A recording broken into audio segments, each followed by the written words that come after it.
റോയ്ചായ, വലിയ പരാജയം ഉണ്ടായതിൽ നിന്ന് പാഠം ഉൾക്കൊണ്ട് പഠിച്ച് എല്ലാം ശരിയാക്കുമെന്നാണ്, പറ്റിപ്പോയ എല്ലാ തെറ്റും തിരുത്തുമെന്നാണ് CPM പറയുന്നത്. ഇപ്പം ഈ ഇടതു സഹയാത്രികയായ സെബാസ്റ്റ്യൻ പോൾ അടക്കം ഉന്നയിച്ച വലിയ വിമർശനമുണ്ട് മുഖ്യമന്ത്രി ആയിരുന്ന പിണറായി വിജയനെതിരെ അടക്കം. ഇതെല്ലാം തിരുത്താനുള്ള ശേഷി CPM-നുണ്ടോ? CPM എവിടെയാണ് ഈ പറയുന്ന തെറ്റുതിരുത്തലുകളും ശുദ്ധീകരണവും ഒക്കെ നടത്തി? CPM ഒരിക്കലും ഒരു ശുദ്ധീകരണവും നടത്തിയിട്ടില്ല, ഒരു തെറ്റുതിരുത്തലും നടത്തിയില്ല. കാരണം ഈ പാർട്ടി ഉണ്ടായ കാലം മുതലേ ഒരു തെറ്റും തിരുത്തിയിട്ടില്ല, ഒരു ശുദ്ധീകരണവും നടത്തിയില്ല. അല്ല, വളഞ്ഞിരുന്ന് ചർച്ച ചെയ്ത് തെറ്റുതിരുത്തൽ രേഖയൊക്കെ ഉണ്ടാക്കും. അത് രേഖയൊക്കെ അത് പിന്നെ ഈ തെറ്റുതിരുത്തൽ എന്നൊക്കെ പറയുന്നത് അവർക്ക് ഇഷ്ടമില്ലാത്തവരെ പുറത്താക്കുക എന്നുള്ളതിനപ്പുറത്തേക്ക് ഒരു തെറ്റും തിരുത്താറ്. ഉദാഹരണത്തിന് നമ്മൾ ഇന്ത്യയിൽ ഈ ചരിത്രം ഇപ്പോഴും കമ്മ്യൂണിസ്റ്റ് പാർട്ടികളെ വേട്ടയാടുന്ന സംഭവമാണ് 1942 ക്വിറ്റ് ഇന്ത്യ സമരത്തിന് ബ്രിട്ടീഷുകാർക്ക് അനുകൂലമായ നിലപാട് സ്വീകരിക്കുക. അത് സംബന്ധിച്ച് എന്ത് തെറ്റാണ് ഇതുവരെ തിരുത്തിയിരിക്കുന്നത്? ആ ഒരു തെറ്റും തിരുത്തില്ല. സ്വാതന്ത്ര്യം കിട്ടിയ സമയത്ത് എന്താ പറയുക, സ്വാതന്ത്ര്യം കിട്ടിയില്ല എന്നും പിന്നെ വെള്ളക്കാരൻ്റെ കയ്യിൽ നിന്ന് കൊള്ളക്കാരൻ്റെ കയ്യിലേക്കാണ് സ്വാതന്ത്ര്യം കിട്ടിയതെന്നും ഈ സ്വാതന്ത്ര്യം മറ്റേ കള്ളത്തരമാണെന്നും ഒക്കെ ആയിരുന്നു അന്ന് പറഞ്ഞു. അതൊന്നും തിരുത്തിയിട്ടുമില്ല, തിരുത്താനൊട്ട് ശ്രമിച്ചിട്ടുമില്ല. ഈ ചൈന യുദ്ധത്തിലുള്ള നിലപാടും തിരുത്തിയിട്ടില്ല. അല്ല, അപ്പൊ ഇതൊക്കെ തന്നെയാണ് CPM തെറ്റുതിരുത്തും എന്ന് പറഞ്ഞാൽ ഒരു തെറ്റും തിരുത്തിയിട്ടില്ല. അവർ ചെയ്തു കൂട്ടിയ പാതകങ്ങളെ കുറിച്ചൊന്നും അവർക്കൊരു പശ്ചാത്താപവുമില്ല. അതൊക്കെ കഴിഞ്ഞ് ഈ പുതിയ കാലത്താണ്, കഴിഞ്ഞ 10 വർഷമായി കേരളത്തിൽ പാർട്ടിയിൽപ്പെട്ടവരും പാർട്ടിക്ക് പുറത്തുള്ളവരും പ്രതിപക്ഷവും പാർട്ടിയുടെ സാംസ്കാരിക സംഘടനയിൽപ്പെട്ടവരും ഒക്കെ പറയുന്നുണ്ട് ഇന്ന കാര്യങ്ങളിൽ പാർട്ടിക്കകത്ത് വലിയ തോതിലുള്ള ധാർമ്മിക ച്യുതി ഉണ്ടാകുന്നു, മൂല്യച്യുതി ഉണ്ടാകുന്നു ഒക്കെ പറഞ്ഞു. ഒരു തെറ്റും തിരുത്തിയില്ല. അതങ്ങനെയുള്ളതൊന്നുമില്ല. നമ്മൾ ഈ സാധാരണ കുട്ടികൾ കാണുന്ന പരിപാടി ഉണ്ടല്ലോ TVക്കകത്ത്, WWF എന്ന് പറയുന്നത് അമേരിക്കയിലെ ഏറ്റവും വലിയ വിനോദ കലയാണ്. അത് കാണുമ്പോൾ നമ്മൾ വിചാരിക്കും അവിടെ എല്ലാം കൂടെ ചേർന്ന് പരസ്പരം വലിയ ഇടിക്കുന്നത്. അത് ഒരു പ്രീ സ്ക്രിപ്റ്റഡ് ഒരു പദ്ധതിയാണെന്ന് കാണുന്ന അവർക്കാർക്കും പരിക്കേൽക്കാറില്ല. അവരാരും ഓടിവോ ചതവോ ഒന്നും ഉണ്ടാകുന്നതായിട്ട് ഫീൽ ചെയ്യുക. കാരണം അത് മുൻകൂട്ടി തീരുമാനിച്ച ഒരു തിരക്കഥ അനുസരിച്ച് നടക്കുന്ന ഇടിയാന്ന്. അതാണ് ഇവിടെ നടക്കുന്ന ഈ തെറ്റുതിരുത്തൽ രേഖ എന്ന് പറയുന്നത്. ഒരു തെറ്റും തിരുത്താറില്ല. കാരണം തെറ്റ് തിരുത്തുമായിരുന്നെങ്കിൽ പയ്യന്നൂരിൽ 9 വർഷമായിട്ട് പറഞ്ഞുകൊണ്ടിരിക്കുകയാണ് ഈ രക്തസാക്ഷി ഫണ്ട്, ധനരാജിന്റെ പേരിലുള്ള രക്തസാക്ഷി ഫണ്ടിനകത്ത് വലിയ 1 കോടി രൂപയുടെ സാമ്പത്തിക ക്രമക്കേട് നടന്നുവെന്ന് ആ പ്രാദേശിക തലത്തിലുള്ള നേതാക്കളും ജില്ലാ തലത്തിലുള്ള നേതാക്കളും ഒക്കെ പറയുന്നുണ്ടായിരുന്നു. അപ്പോൾ അത് സംബന്ധിച്ച് ഒരു തിരുത്തലിനോ ഒന്നും തയ്യാറായിട്ടില്ല. അത് എന്തുമായിരുന്നു പാർട്ടി സെക്രട്ടറി, ജില്ലാ സെക്രട്ടറി പറഞ്ഞ് പൊതുജനങ്ങളെ അത് ബോധ്യപ്പെടുത്തേണ്ട കാര്യമില്ല, ഞങ്ങളുടെ പാർട്ടി അത് സംബന്ധിച്ച് കണക്ക് അംഗീകരിച്ചാണ്. അത് പറഞ്ഞ് ആ തെറ്റ് തിരുത്താൻ തയ്യാറാവാത്തതിന്റെ പേരിലാണ് വി കുഞ്ഞികൃഷ്ണൻ പാർട്ടി വിട്ടുപോയത്. അപ്പോൾ എന്താണ്, അപ്പോൾ പാർട്ടിയെ തിരുത്തണമെന്നായിരുന്നു, അണികൾ പാർട്ടിയെ നേതൃത്വത്തെ തിരുത്തണമെന്നായിരുന്നു അദ്ദേഹം എഴുതിയ പുസ്തകത്തിന്റെ പേര്. ഈ ഫണ്ട് വെട്ടിപ്പിനെ കുറിച്ച് എന്റെ അടിസ്ഥാനത്തിൽ എഴുതിയ പുസ്തകമാണ്. ഇപ്പൊ ഒടുവിൽ എന്താണ് അത് തന്നെ സംഭവിച്ചു പയ്യന്നൂര്, ഇല്ലേ? അണികൾ തിരുത്തി കൊടുത്തു, ഔദ്യോഗിക സ്ഥാനാർത്ഥിയെ തോപ്പിച്ചു, 7000 വോട്ടിന് അയാൾ ജയിക്കുകയും ചെയ്തു. അത് തന്നെയാണ് തളിപ്പറമ്പിൽ സംഭവിച്ചത്. പാർട്ടിയുടെ സംസ്ഥാന സെക്രട്ടറിയുടെ ഭാര്യയെ നിർത്തുന്നതിനെതിരെ വലിയ ഇതുണ്ടായി. അതല്ല, ഞങ്ങൾ ഇവരെ തന്നെ അടിച്ചേൽപ്പിക്കുകയാണ്, നിങ്ങൾ അണികൾ വോട്ട് ചെയ്തേ പറ്റൂ എന്ന് പാർട്ടി നിർബന്ധിച്ച് പിടിച്ചേൽപ്പിച്ചു. അണികൾ അവിടെയും തിരുത്തി. അപ്പൊ തിരുത്തലൊന്നും CPM എന്ന് പറയുന്ന പാർട്ടിയിൽ ഒരു തെറ്റും തിരുത്തുന്നുമില്ല, അവരോട്ട് സമ്മതിക്കാൻ തയ്യാറുമില്ല. നേതാക്കളെ തിരുത്തുന്നില്ല എന്നുള്ളതേ ഉള്ളൂ, അണികളെ തിരുത്തുന്നുണ്ട്. അണികൾ ഇവരെ കൊണ്ട് തിരുത്തിക്കുന്നുണ്ട്. നേതൃത്വം തിരുത്തിക്കാൻ അവരാൽ കഴിയുന്ന, അവർക്കാകെ തിരുത്തിക്കാൻ കഴിയുന്ന തെരഞ്ഞെടുപ്പ് വരുമ്പോൾ മാത്രമാണ്, അല്ലാത്തപ്പോഴൊന്നും തിരുത്തിക്കാൻ കഴിയുന്നില്ല. കാരണം തന്നെയല്ല, പാർട്ടിക്ക് അത് നേതൃത്വത്തിനെതിരെ വിരൽ ചൂണ്ടി സംസാരിക്കാനോ ഇത് നിങ്ങൾ കാണിക്കുന്ന തെറ്റാണെന്നോ പറയാനുള്ള ആർജവമുള്ള ഒരു നേതാവ് പോലും പാർട്ടിയുടെ ഒരു കമ്മിറ്റിയിലും ഇല്ല. ഉണ്ടെങ്കിൽ ഇതൊന്നും സംഭവിക്കത്തില്ലായിരുന്നു. അപ്പൊ നമ്പർ മട്ടിൽ അവിടെ ഇരുന്ന് ഇതെല്ലാം കേട്ടിട്ട് പുറത്തു പോകുന്ന അടിമകൾ മാത്രമാണ് ഇപ്പൊ ഈ പാർട്ടിക്കകത്ത് നിൽക്കുന്നത്. അതുകൊണ്ട് തന്നെയാണ് ഈ പാർട്ടിക്കകത്ത് ഇത്ര വലിയ ശോഷണം ഉണ്ടാവുകയും ഈ പാർട്ടി തകർച്ചയിലേക്ക് പോകുന്നത്. ബംഗാളിലും ത്രിപുരയിലും സംഭവിച്ച ഇത് തന്നെയാണ്. അവിടെയും ആയിരക്കണക്കിന് പിണറായി വിജയന്മാരായിരുന്നു ഈ പാർട്ടിയെ അവിടെ നയിച്ചുകൊണ്ടിരുന്നത്. അവിടെയും ഇത് തന്നെയായിരുന്നു. നേതൃത്വത്തിനെതിരെ വിരൽ ചൂണ്ടാൻ സമ്മതിക്കത്തില്ല.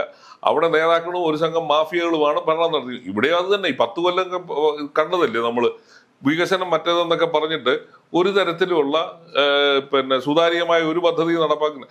അതിനെതിരെയാണ് ഈ പാർട്ടിയുടെ സഹയാത്രികനായിരുന്ന പാർട്ടിയുടെ ലേബലിൽ മത്സരിച്ച MP MLA സെബാസ്റ്റ്യൻ പോൾ ഇന്ന് ദീപിക്ക് കൊടുത്ത ഇന്റർവ്യൂവിൽ പറഞ്ഞിരിക്കുന്നതാണ്. അതായത് പാർട്ടി നേതാക്കളും പറഞ്ഞിട്ടില്ല, അതേപോലെ സംസ്ഥാന സെക്രട്ടേറിയറ്റ്, സംസ്ഥാന സമിതി അംഗങ്ങളും ആരും പറഞ്ഞിട്ടില്ല.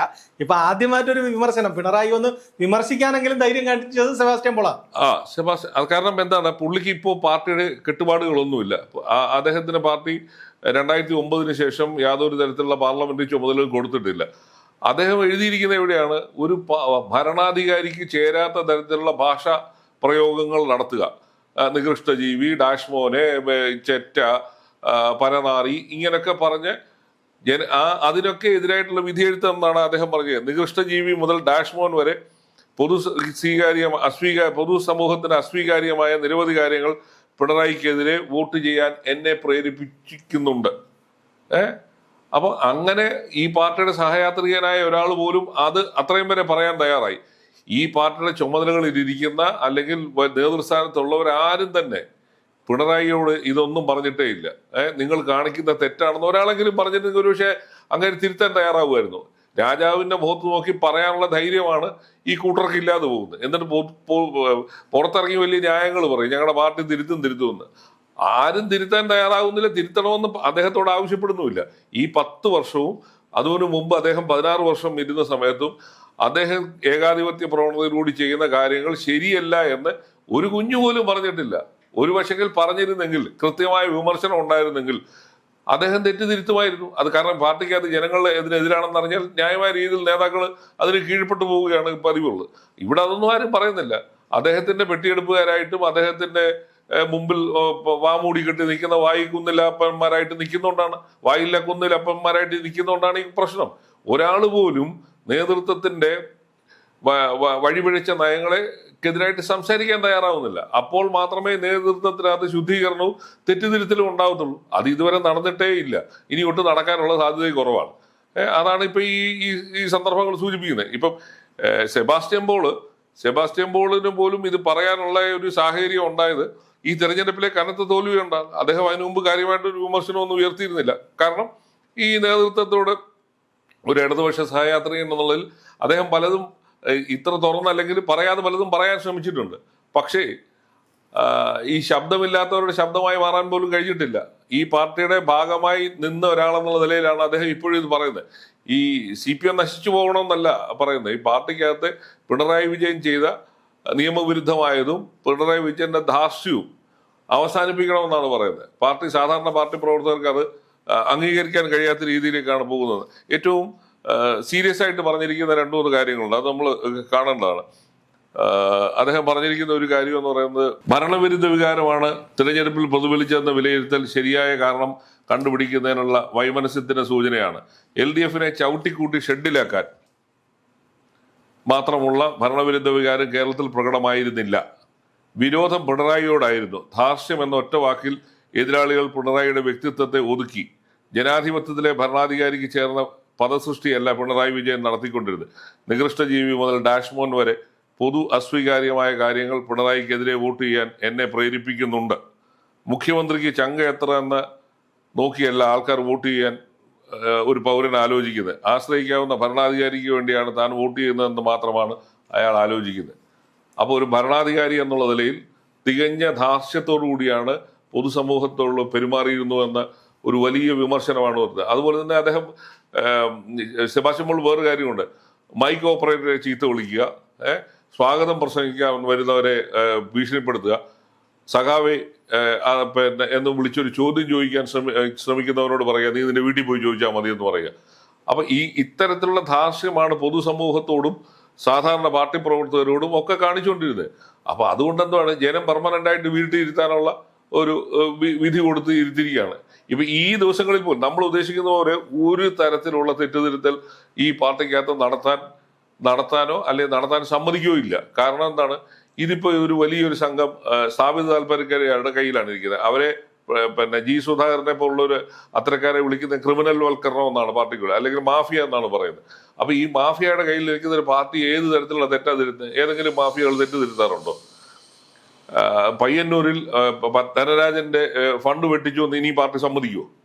അതൊരിക്കലും സമ്മതിക്കത്തില്ല. അപ്പൊ പിന്നെ എവിടെയാണ് തെറ്റ് തിരുത്തുന്നത്? അല്ല, ഇതൊക്കെ തെറ്റുതിരുത്തലും അണികളുടെ ആവശ്യങ്ങളൊക്കെ ഇപ്പം പോസ്റ്ററുകളായും ബോർഡുകളായിട്ടും ഒക്കെ വരുന്നുണ്ട്. ഇപ്പൊ P. ജയരാജനെ വിളിക്കൂ, പാർട്ടിയെ രക്ഷിക്കും എന്നൊക്കെ പറയുന്നത്. അങ്ങനെ ഒരു നേതാവ് മാത്രം വന്ന് റീപ്ലേസ് ചെയ്തുകൊണ്ട് അങ്ങനെ ഒരു കോസ്മെറ്റിക് സർജറി നടത്തി പാർട്ടിയെ ഇതൊന്നും പരിഹരിക്കാൻ കഴിയുന്നതല്ല. കാരണം ഇത് താഴെ തട്ട് മുതൽ പോളിറ്റ് ബ്യൂറോ വരെ കൊള്ളക്കാരുടെ കയ്യിലാണ് ഇരിക്കുന്നത് എന്നുള്ള ഒരു പൊതുവികാരത്തിലാണ് ജനങ്ങൾ നിൽക്കുന്നത്. കണ്ടില്ലേ, 2 പോളിറ്റ് ബ്യൂറോ മെമ്പർമാരുടെ ഭാര്യമാരാണ് ഇത്തവണ പാർട്ടിക്കകത്ത് മത്സരിച്ചത്. ഇതിനു മുമ്പ് എവിടെയെങ്കിലും കേട്ടിട്ടുണ്ടോ?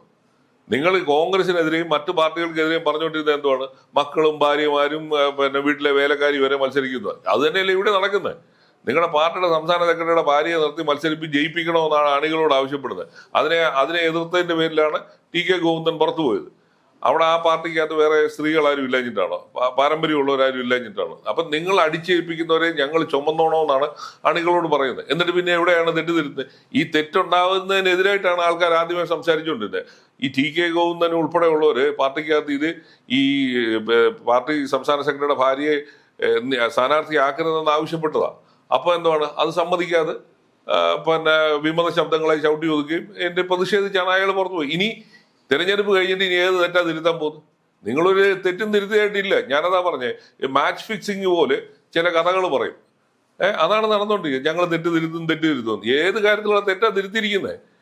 പാർട്ടിക്കുള്ളിലെ നേതാക്കന്മാരുടെ അഴിമതിയെ കുറിച്ച് പരാതിപ്പെട്ടാൽ എന്തെങ്കിലും ഉണ്ടോ? ഇ.പി. ജയരാജനും മക്കളും ചേർന്ന് റിസോർട്ട് നടത്തുന്നു എന്ന് പറഞ്ഞ ആരോപണം പ്രതിപക്ഷം ഉന്നയിച്ചു, പാർട്ടിക്കുള്ളിൽ ഉന്നയിച്ചു. എന്ത് നടപടിയാണ് എടുത്തത്? ഇ.പി. ജയരാജൻ കൊണ്ടുപോയി ആ ഹോട്ടൽ വിറ്റിരിക്കുന്ന ആരാണ്? ബി.ജെ.പി. സംസ്ഥാന പ്രസിഡന്റിന്റെ ഹോട്ടൽ ശൃംഖലയ്ക്കാണ് വിട്ടിരിക്കുന്നത്. ബി.ജെ.പിയുടെ സംസ്ഥാന പ്രസിഡന്റിന്റെ ആയിട്ട് ബിസിനസ് ഇടപാടുകൾ നടത്തുന്ന ആരാണ്? CPM-ന്റെ ദേശീയ കമ്മിറ്റിയാണോ? അപ്പൊ ഇതൊക്കെയാണ് ഈ പാർട്ടിക്കകത്ത് നടക്കുന്നത്. പിന്നെ നിങ്ങൾ ഏത് ഫാസിസത്തെ എതിർക്കുന്നു എന്ന് പറയുന്നു, ഏത് തരത്തിലുള്ള തെറ്റാണ് തിരുത്തുന്നത്? പാർട്ടി അംഗങ്ങൾ പിന്നെ അവിഹിതമായി സ്വത്ത് സമ്പാദനം നടത്തരുതെന്നാണ് ഇതിനു മുമ്പുള്ള ഒരു തെറ്റുതിരുത്തൽ രേഖയിൽ പറഞ്ഞത്. പാർട്ടി അംഗങ്ങളെല്ലാം ഓടി നടന്ന് പിന്നെ സമ്പാദനം നടത്തിക്കൊണ്ടിരിക്കുകയാണ്. അപ്പൊ ഇത് നമ്മുടെ മുമ്പിൽ നിരവധി പാർട്ടിയുടെ അഴിമതിയുടെ കഥകൾ വരുവാണ്. എന്നിട്ടാണ് വലിയ പറയുന്നത് മന്ത്രിമാർക്കെതിരെ അഴിമതി ആരോപണം ഒന്നും വന്നത്. മന്ത്രിമാർ നടത്തുന്ന അഴിമതി ആരോപണങ്ങളെ കുറിച്ച് വ്യാപകമായ പരാതികളുണ്ട്. ഇവരെന്തെങ്കിലും അന്വേഷിച്ചോ? ഒരു അന്വേഷണം പിണറായിയുടെ മക്കൾക്കും എതിരെ ആരോപണങ്ങൾ വന്നു. ED-യുടെ അന്വേഷണത്തിന്റെ നോട്ടീസ് വന്നു. എന്ത് നടപടിയാണ് ഉണ്ടായത്? ഒരു നടപടിയും ഉണ്ടായില്ല. നേതാക്കന്മാർക്കെതിരെ എന്തെല്ലാം തരത്തിലുള്ള അഴിമതി ആരോപണങ്ങൾ വരുന്നു, ഒന്നും അന്വേഷിക്കുന്നില്ല. അപ്പൊ പിന്നെ എവിടെയാണ് ഇവർ തെറ്റുതിരുത്തുന്നത്? ഒരു തെറ്റുതിരുത്തൽ നടന്നില്ല. വീണ്ടും ഇതേ പഴയപടി ഇതേപോലെ ധാർഷ്ട്യവും പൊതുജനങ്ങളെ വെല്ലുവിളിക്കുകയും ഒക്കെ ചെയ്യുന്നത്. ഇപ്പൊ തന്നെ ഭരണം മാറിയതില്ല, അതിനു മുമ്പ് തന്നെ പോലീസിനെതിരെ പുകിലുമായിട്ട് ഇറങ്ങിയിരിക്കുകയാണ്. അപ്പൊ ഈ തരത്തിലുള്ള ഈ ധാർഷ്ട്യമാണ് നേതാക്കൾക്കും അണികൾക്കും എല്ലാം ഉള്ളത്. പിന്നെ ഇതൊന്നും തിരുത്തത്തുമില്ല. എന്നിട്ട് പറയാൻ ഞങ്ങൾ തെറ്റുതിരുത്തുമോ?